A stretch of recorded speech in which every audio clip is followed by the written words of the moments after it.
Welcome to the Whole Enchilada, a community of high achievers that fight the status quo, rebel against mediocrity, and make life happen. Let's go. Hey, Enchilada Nation, really excited about our conversation today. It's always exciting for me as a host of the podcast. A lot of you know I pick my guests in a way of what I'm focused on, what I'm learning on at any given time. And it becomes even more sweet for me as the host on this journey when not only do I get a really talented individual to come talk, but they're also a really close friend of mine. Dillon and I have known each other for a lot of years and have gone through this evolution of a boss employee, mentor to mentee to now we're friends and peers. Where we call each other back and forth for different ideas, and just really excited about to talk. We're going to go into detail a little bit about some of that journey. But this is Dillon Martin, a good friend of mine. I can't wait to share his energy with you. Dillon, tell us a little bit about you personally, what you're doing right now, and then we'll jump into the conversation. Yeah, no, first and foremost, I'm a husband and father. I've been married for going on 8 years now. And I copied you. I have 3 daughters. They're beautiful, 5, 2, and 1.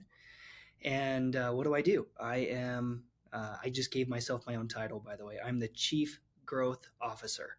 So the CGO of DougHopkins.com. We buy properties here in Arizona and do traditional real estate, and we do so at a really, really high level. We market direct to seller, and we buy hundreds and hundreds of homes and have a really cool system built out with a unique value proposition that is super advantageous for the seller. So a cool business model that's not quite traditional. It's definitely more investor cash focused that is maybe a different kind of pace than you normally run with some of your other guests. Yeah, no, I love that. And I love how coolly you talk about the size of your company and what you do, because just to be clear, I know all of us know a wholesaler here or there. I mean, these guys, they roll through property. I mean, these guys do massive amount of transactions. For example, last month, how many transactions ran through your office?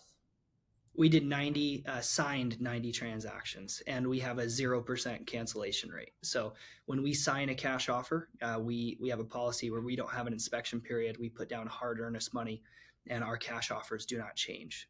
So most wholesalers out there, most cash buyers out there, they play a game with the sellers where they'll give them a higher offer, have very little earnest money, maybe a 30-day escrow period, and they will slowly lower that price over the time. Yeah. And we refuse to do that. And we attribute that to a lot of our success, because with us, you get a lot of security. So based on those principles, we built out a fantastic team of, ninjas, where we have a really small amount of people that do a massive amount of transactions. So we're hyper focused on quality so that we can put forth the best product. It's so awesome. Like, it's so funny to think of 90 transactions in 1 month, signed deals, where that's a decade of a normal realtor's transactions, right? It's insane. Yeah. And we did that with seven people, 7 agents. So 7 licensees are signing 90 contracts, kind of thing. Insane. So cool. So I know a lot of our listeners right now are getting their notepads out saying, great, we're talking about wholesaling and we're going to work through this process, but I hate to disappoint you. That's not what we're chatting about today. Perhaps we can have that conversation another time, but stay tuned, because we are going to have a really fun conversation that I'm excited to share with you. So Dillon, let's jump back to 2000. When did you and I meet? What year was that? Yeah, in August of 2015. I love that you remember the month even. August of 2015. Yep. Dillon and I meet for the first time, and Dillon joins my team in Arizona, which was an incredible day for me, because I got in business with a super talented kid who thought he knew everything and probably knew more than I gave him credit for day one. But it was funny because I felt like I was seeing a younger version of me walk into my office that day. It was fun. Yeah, I got connected with you through Troy, my uncle, because I had property management experience while I was going to school in Utah. And I came down and I said, hey, I want a property management part-time gig like I kind of did before. and I met with you, and obviously there was a connection there. You had me take the disc, first time I'd Yeah. ever taken a disc. You Yeah. showed me yours. You're like, oh yeah, you're a high DI just like me. That's fun, right? Yeah. And somehow you convinced me to work full time. I was like, nah, Yeah. I just want to do part time thing. I want to finish school. And you're like, no, I need full time. Pretty fun. Yeah. You're welcome. Oh yeah, yeah. But That was the best decision ever. it's funny because coaching and leading somebody that is so much like you in some ways is so fun, but it's also frustrating in some ways because you start recognizing some of the areas you need to grow, like because it's easy to see in somebody else, right? Of just like, oh man, this thing frustrates me about him, but oh crap, that's what I do too. But then it's so fun on the things where you like really get symbiotic and like the energy's there. Like there was a pocket of time when we just had the funnest team going on at that time, which you were a huge contributor to that, just because we had our pace was fast, the energy was good. It was just a lot of fun. So I learned a ton by having you on my team. But probably the question in most people's minds right now is, well, why aren't we in business with each other anymore? How many years were we together? So I left in February of 18. So we were together like 3.5 years or 2.5 years. Yep. And by the way, by this time, within 3.5 years, Dillon was running the show. Like he was leading the organization. He had worked his way up through every role, and was really just having a massive impact in our organization. But here's where I messed up as a leader, is that I wasn't thinking big enough and moving fast enough that Dillon could see the best version of him in my world anymore. And that's my fault. It's my fault that we didn't stay in business together, even though I'm so thrilled about all the growth and success you've had outside of that. But it was an interesting moment. I'm going to talk about that because a lot of the people that are listening to this are also leaders that get frustrated with the person when they decide to leave their organization. And I felt a little hurt at that time because I was like, man, I had done so much for you. But in my mind, that wasn't a fair statement to make because you had done a lot for me too. In that moment, our relationship, like if we were making deposits of value, we were equal. And it was unfair to me at all to think they were unequal in any way, because at that point we were equal, but you were ready to make a bigger deposit into your account that I couldn't cash the check. Yeah, I think that I definitely received an unequal amount of value. I was so much more to absorb than I think that I could share. Not that I provided no value for sure, but man, you paid for me to go to a Tony Robbins course. You paid for me to go to Bold. We did some really cool training things together. You would fly into town and really help with a lot of that. So I feel like I gained a ton of like personal development. Obviously, I was able to help grow the business, right? So I affected the profit and the bottom line, and was able to help scale things and bring on properties and that sort of thing. But for a personal development side, man, I felt like I provided much less than you were able to help with. So thank you for that. It's always interesting to look in retrospect. Yeah, for sure. To build on, I think you and I have talked about it before, but we talk about umbrellas, and that your umbrella has to be big enough for the team underneath you. And if you see somebody growing and taking the bull by the horns, and they really want opportunities, I think it's your job as a leader, right, which is what you're owning, that we have to have a big enough umbrella and think big enough for people within our organization, right? Or else we're going to lose that talent. We have to be able to create those other opportunities, and not that, you'll lose talent like I hate you and I'm never going to talk to Marcus again. But if we want to keep that person within that same sphere and in the family, we have to think big, and we got to grow as fast as the people underneath us want to grow. Yeah.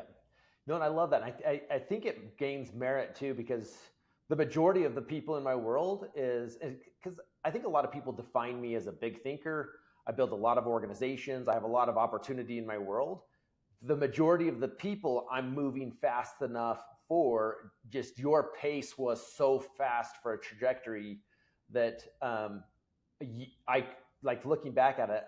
At the time I thought I was thinking big enough for the pathway, but looking back at it now, it's saying like, okay, well, my path of growth has to match the level of talent match or exceed the level of talent in me, or I'm going to run into this. And I've run into this a couple times in my organization. You were probably the biggest example in my career of just like nailing, like you were hitting the lid of my leadership of just like, hey, and you gave me the opportunity too, right? It wasn't just like you blew through the lid and I was like, I'm out of here. Like I remember a couple conversations of you pushing me, and I think now too, because I had some other things going in retrospect, if I wouldn't have had those distractions on my plate, I may have been able to push and stay ahead of you fast enough, but just unfortunately it didn't work out that way. I say unfortunately, but it all shook out the way it was supposed to. Yeah, no, exactly. And to be fair, even when I came over with Doug, you can ask him, man, I push and push and push and push, incessant, just nonstop, wanting to grow and wanting to get on to the next thing. So I think no matter who, right, that same drive, would have been there. So I think part of that's on me, that I need to slow down a bit and really smell the roses. But so this is one of the things I love about, one of the things I learned through this transition is a lot of people, when they get out of business with someone, that kind of ends their relationship. They carry this chip on their shoulder, as I was saying. And actually, it was such a huge learning experience, I think, for both of us through that transition, where we took a new role for each other of like supporting each other and both moving forward and wanting the best for each other. But I think there's a lot to learn through that transition. Definitely. Most people don't understand the value of not burning a bridge, right? It would have been really easy both ways for you to say, man, I invested so much in Dillon. Man, that guy, don't trust him. He's not trustworthy. He's doesn't have good character or whatnot, right? And I could have gone the same way with my end. Man, I did so much and it still didn't work out. I felt unvalued. I felt this, I felt that, instead of just going, hey, we're moving onward and upward and I hope the best. Yeah. Right. I think it's a much more mature way to do things than most people realize. Most people just want to burn the bridge. They don't care. Yeah. Well, it's interesting because we're obviously we've both been around a long time. We're both well known in the industry. I was out with someone a week ago in Arizona and they made the comment of like, oh, I heard Dillon used to be on your team. And I said, oh yeah, I love Dillon.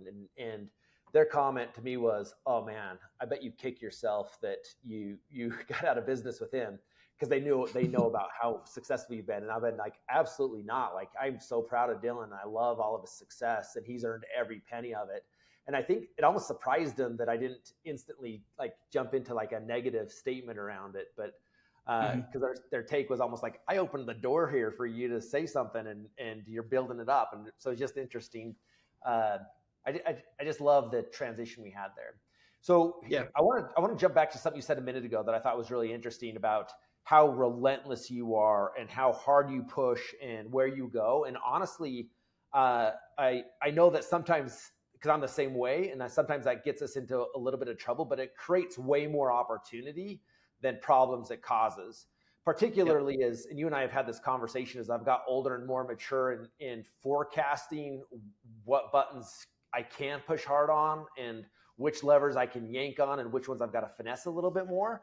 And I think you've learned a lot of that over the last couple of years as you're getting older too. But I never want to look at that trait of relentless pushing as a negative. And I think so many people are missing that right now. The importance of just relentless pursuit of excellence. So where does that drive come from for you?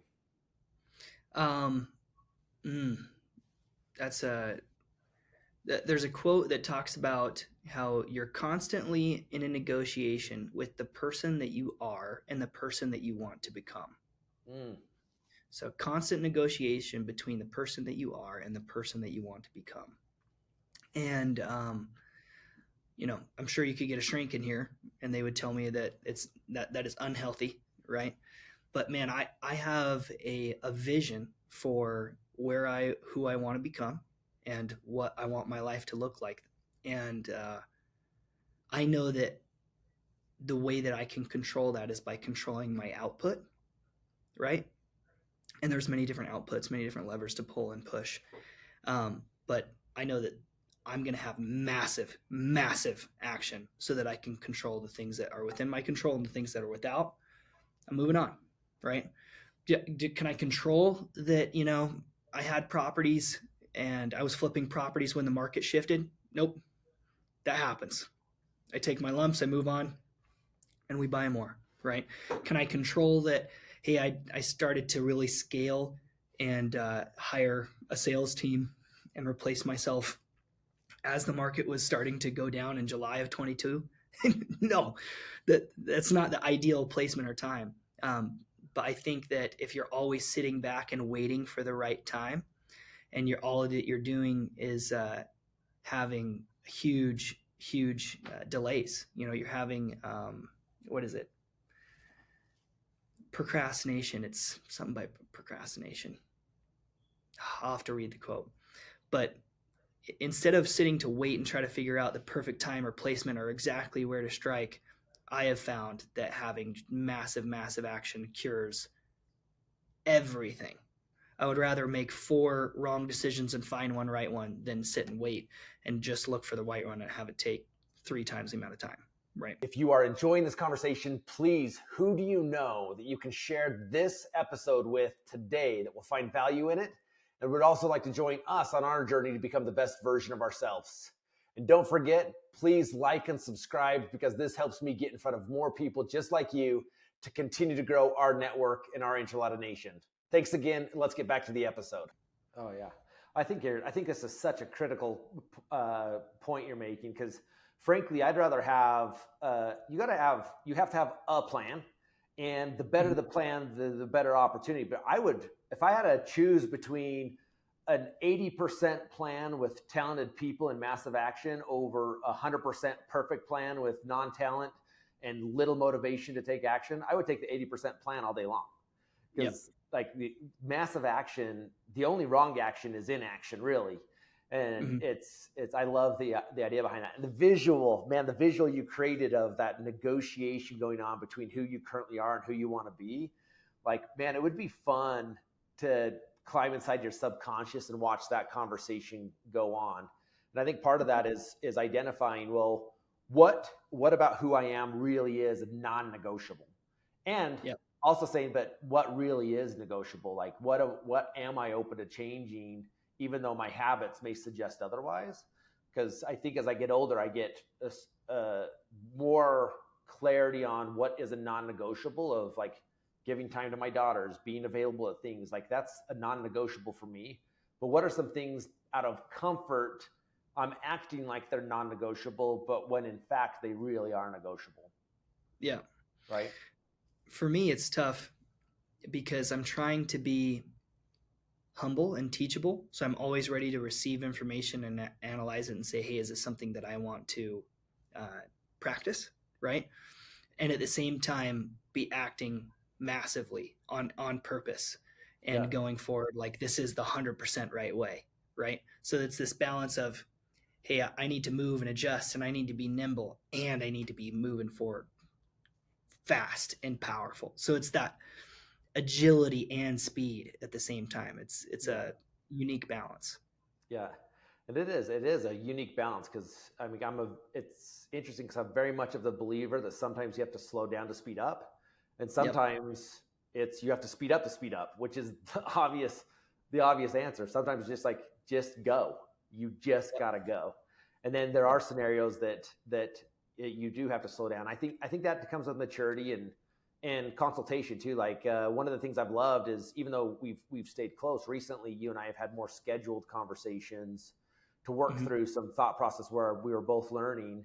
And that was a matter of us both slowing down for a minute to say, like, okay, let's identify some areas where we both can grow right now. And that was a moment of purposeful, scheduled slow down to speed up, versus the minute we walk out of the call, I know what happened. We both sped up to speed up. Right. Yeah. Well, no, that was valuable for me. Yeah. I reached out to you, I think towards the beginning of the year, and I said, hey, I'm running a team and we're having some awesome output, but there's something missing. And that piece that's missing is what I had when I was with you, right? And so we really got to dive in and analyze some of those things and take away some of the culture pieces and tools and building. And for me, that was a huge, huge shift and change just to how I was able to see myself as a leader and help those underneath me and help build. Because I don't know, I think I was too focused just on the outputs and not enough focused on who my people were. Yeah. Right. Which was a really cool shift for me. So thank you. Yeah, no, thank you. I learned a lot too. And you know, it's leadership is still massive output. It's just a different output. Yeah. And I think that's a lot of what we talked through in those conversations is it wasn't about saying, hey, Dillon, do less, find people to do this stuff for you. It's in your DNA to move forward and show up. It's just putting some energy into a different lever to build people around you that also produce results. One of the things you had talked about earlier that I want to jump into are this idea of leaps. Talk to us about these leaps, and let's spend some time on that conversation, because I think that's really relevant to the world right now. Yeah. So each of us in our lives have an opportunity where we need to jump. And I think you'll only truly see how big of an opportunity it was in hindsight in 2020. And I don't know if you want to go into some particular stories, and we can do that if you'd like. I don't know if people have heard your story about moving to Arizona, but there are huge moments where you leap and you write a check that you can't quite cash, right? And you take a chance on this massive opportunity, and you know, with the work ethic and everything, it works out, and you only can see later and you go, wow, I can believe it, but it's hard to see how big of a leap that was. And I made it. Yeah. And we did it. Right.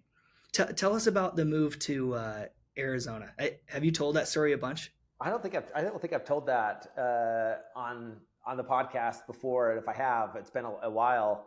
But yeah, there's been some very specific moments in my career that took a massive leap. And that was one of them, where I had to burn all the boats, which is in 2009 when the markets crashed. I was able to get out of most of my developments in Utah. And I just really sat there and said, okay, where's the next opportunity? And a lot of our community knows how calculated I am. I'm a very calculated thinker, and that works great for you, but sometimes it also gets in the way of people executing and taking action. So it is that balance of thinking it through. So at that time, I started saying, what is the next best opportunity? While everyone else was running out of specific markets, I knew that there was opportunity somewhere out there. And so I studied the most depressed markets in the country: Southern California, Nevada, Arizona, Detroit, Florida were kind of where I narrowed it down. Just did nothing but read historical data trends, things like that for a while, and fell in love with what Arizona could be on the other side of this. And ultimately got to a point where I was like, okay, if I've done my research, if I really believe it, I need to put my money where my mouth is. And as a lot of people know, the lending market was down. Getting loans was tough at that time. And so I didn't want that to inhibit me from taking advantage of the market. So I literally sold everything I owned. Like anything that someone would pay me $1 for, I was selling it as fast as I could. I sold my Harley, I sold my guns, I sold my horses, I sold my houses. Everything that anyone would pay me something for, yeah, I took whatever someone would give it to me so I could go buy as many houses in Arizona as we can. And the one moment that became like almost like a, oh crap, what have I done moment is my dad called me. And my dad's like a tough cowboy, and he had a little quiver in his voice, and he's like, what are you doing? You're throwing your life away. Have you not read what's going on in Arizona right now? And I was like, that moment of like, oh, did I miscalculate this? And I was like, no, I've done the research, believe in yourself, go do it. And I mean, a lot of people know the story from there, that it paid off massively, but it was one of those moments that make you pucker up a little bit of like, oof, am I going the right direction? But yeah, it was a huge leap. Totally. And I've had some of those leaps myself. When you were just talking about that, when I told my parents, I was working for you at the time, that I was dropping out of school that I was going to do real estate full time. I mean, parents full tears. I came from a great middle class family. My dad's a police officer. My mom's a foster parent. My parents are foster parents. I never wanted for anything, but they wanted their children to have a better life than them, right? And school was that way. So when I told them, yeah, I'm dropping out, and I'm the oldest, I'm the example, they begged, they pleaded me, that I think you're going to regret this. This is really tough. Real estate's not easy. School is the safe way, et cetera, et cetera. And I remember, that huge decision and going, no, like, I'm going to bet on myself. Right. And you mentioned that I had worked for you. I ended up running the company. What you might not remember is that I ended up doing that within like 6 months. The president of the company that was running things for you took a different opportunity in the lending world, right? He went back and became a lender. And I'm 25 years old. I had gotten married, I was getting married in like 2 months, and you're like, yeah, Dillon, you can do it. And I had a whole bunch of trust, put in, and, we grew a whole nother branch. We added properties on, we became more efficient. We had a couple different verticals that we were working on. And had I not done that, had I not make that leap, I would have never had the opportunity to learn how like real estate companies, specifically property management companies, are run, right? It's an insane amount of education that I got at such a young age that honestly, most people will never, ever get that kind of opportunity and that trust to be like, hey, 25-year-old, you have 350 properties and 5 employees underneath you. Don't screw it up. Yeah. Right. Yeah. I love that. And it's fun that we did that leap together. And I know that you making the move to doing what you're doing now was a huge leap. And terrifying. Yeah. Walk us through, like, because what I'm hoping people are going through in their mind right now is, one, I want these guys to identify a leap that you've had, because we've all had them. Entrepreneurs, at some point, you have to take some element of a leap. For some of you, it's a 2-foot leap, and some of it you're jumping in off a cliff into the fog, being like, I've got no idea what's on the other side of this. There's different size of leaps, but I'm hoping you're identifying what leaps you've taken in your world. But what I want to talk about is, I think right now, regardless of how successful any of us have been and how concrete and solid or whatever you want to say about your business you think it is, I think there is a leap approaching for everybody. Some of you, your toes are already hanging over the cliff. Some of you, you don't quite know it's coming yet, but it's coming. So how do you prepare yourself to, and you use the term, bet on yourself, when that leap comes? I think a couple different ways. I think about pillars. One is I hope you have a good enough safety net and you have some capital to deploy. If you're a leader, I hope that you've surrounded yourself with some fantastic talent that you can move and adjust. And the last, I think, and the most important would be, what kind of boat are you? Are you a tugboat? Can you maneuver and, be lean and mean and be agile, right? But at the same time, be powerful and pull these huge freight liners around? Or are you a cruise ship? Are you bloated? Do you have way too many people on board? Do you have way too much overhead?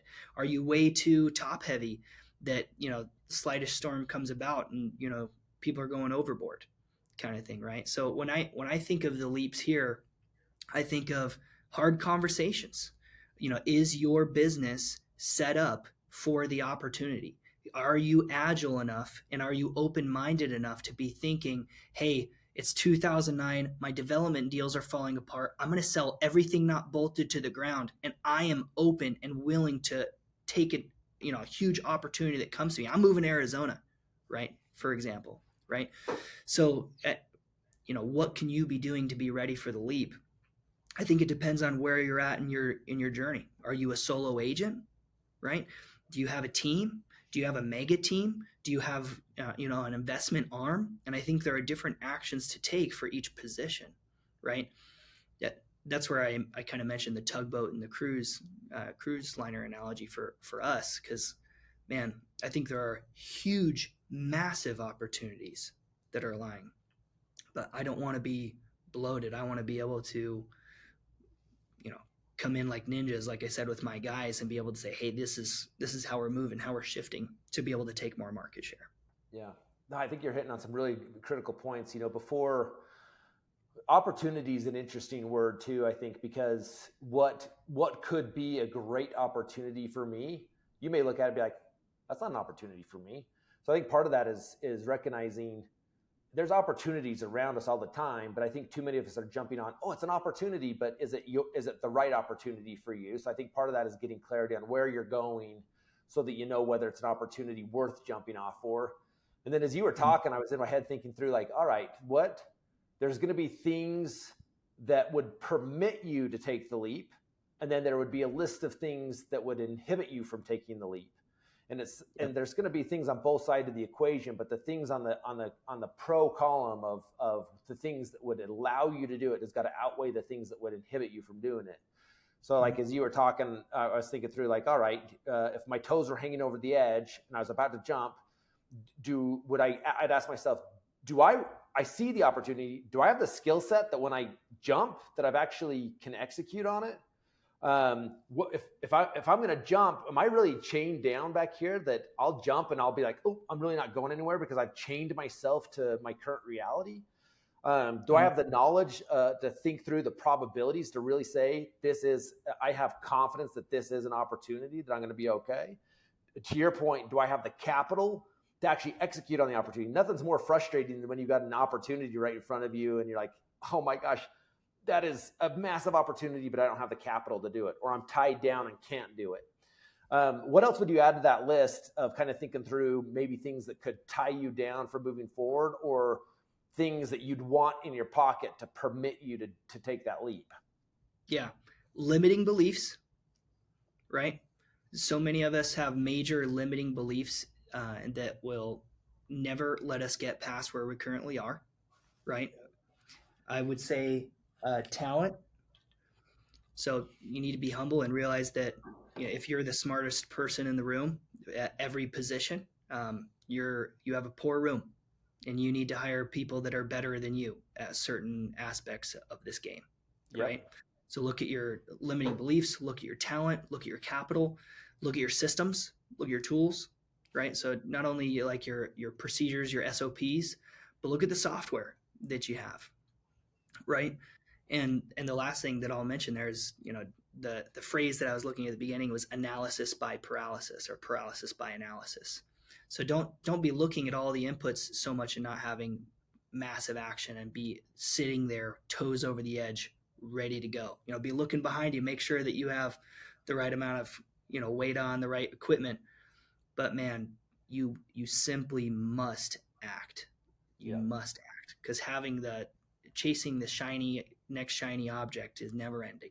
So make sure that you have the tools necessary, and then have massive, massive action. Because there might be a better CRM out there that is marginally better, but with massive action, that marginal CRM difference and the time that it would take to integrate it in your team is not worth it. Yeah, it's not. Instead, just go out there and produce, and you'll end up in a way better spot. Yeah, I agree with that. And I love your analogy of the tugboat and the cruise ship too, because even with myself, as I'm studying the market and where I think the opportunities are and how the industry's shifting is I'm reprioritizing all the different initiatives I have rolling that have served me well, saying like, which ones do I see winning at a high level? With what team members do I see us winning at a high level?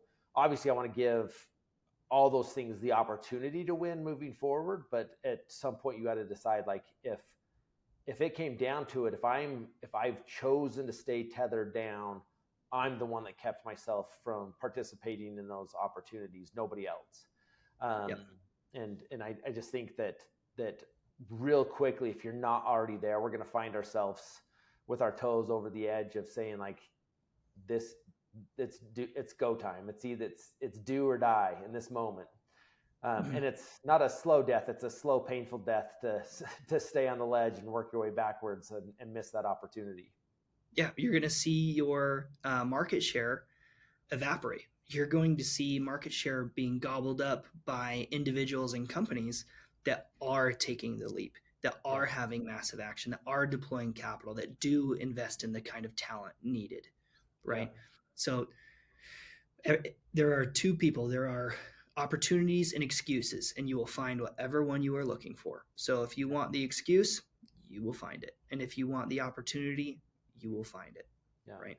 And I think there's habit around that too. I think if you've got, and you brought up limiting beliefs, if you're consistently looking for the excuses, those will always be the first thing you see. But you can train your mind to be the one that sees opportunities when other people don't. And then that's where the magic really starts happening, is if you can identify opportunities earlier than anybody else. I mean, that's where an opportunity becomes a massive opportunity the earlier you can identify it. So, Dillon, I know that, I mean, it's obvious you're talented. It's obvious that you got a massive career ahead of you, both in the wholesale space, the investment space, the leadership space, all the things you're doing. Knowing that the whole enchilada community is a lot of entrepreneurs who are business owners, trying to make it happen. They're navigating the new market. Like, what advice do you give people right now on how to ensure or increase the probability of them winning in a big way through this shift we're going through right now? Yeah, I think I would be really lean. We would be really lean. The amount of risk that I'm taking right now, and none of us are risk adverse, being entrepreneurs, right? Yeah. But the amount of properties that I'm willing to take down and hold, the kind of talent that I'm investing in is much more conservative right now. I'm trying to get all my pieces on the board so that as things play out, as I see how the chessboard's lining up, that I can deploy those different tools that I have. So that's the best thing that I can really say, is because obviously we've had a lot of big shifts. We've had the election, we've had the commission changes, we've had interest rates, and here in Arizona, we've had inventory, spiking, right?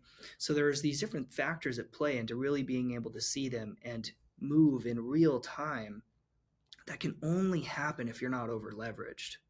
If you're too over leveraged, if you're hyperextended, if you're way out there on the edge of the cliff, it's really hard to dial that back, especially, when it comes to properties. So I would be, whether it's personnel, whether it's your overhead with operations, marketing, whatnot, whether it's, the kind of investments that you're taking down, I would be lean and really pick and choose your battles right now, because the chessboard's still deploying. We won't really know, I think, till after the election, maybe beginning of next year, to have things really settle down.